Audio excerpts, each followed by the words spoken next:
एक ऐसा बादशाह जो ताज पहनकर भी हार गया और हार कर भी सब कुछ जीत गया। जी हाँ, मैं बात कर रहा हूँ मुगल वंश के सबसे बदनसीब और सब्र वाले बादशाह की। नाम था हुमायूं। 1530 में बाबर की मृत्यु के समय इसके 4 पुत्र जीवित थे, हुमायूं, कामरान, अस्करी और हिंदाल। 1530 में हुमायूं गद्दी पर बैठा।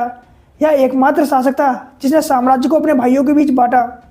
गद्दी पर बैठते समय इसके सामने सबसे बड़ी समस्या थी अफगान नेता शेर खान।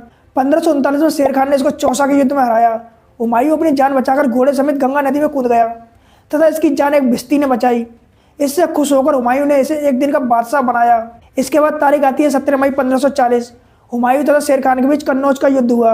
कन्नौज के युद्ध में हारने के बाद हुमायूं ने देश से बाहर शरण ली तथा इसी समय इसने हिंदाल के गुरु मीर अली की पुत्री हमीदा बानो बेगम से विवाह किया।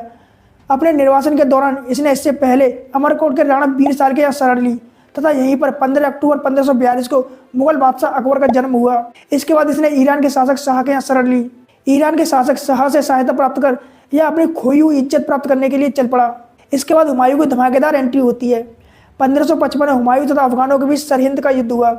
इसमें अफगान सेना का सेनापति सिकंदर सूर तथा मुगल सेना का सेनापति बैरम खां था। इसमें अफगानों की हार हुई तथा हुमायूं एक बार फिर दिल्ली की गद्दी पर बैठा, लेकिन इसकी खुशी ज्यादा देर तक नहीं टिक पाई। दिल्ली के पुराने किले में स्थित दीनपना महल की सीढ़ियों से गिरकर इसकी मृत्यु हो गई। इतिहासकार लैंडपुल कहते हैं कि हुमायूं जीवन भर लड़खड़ाता रहा और लड़खड़ाते लड़खड़ाते इसकी मृत्यु हो गई।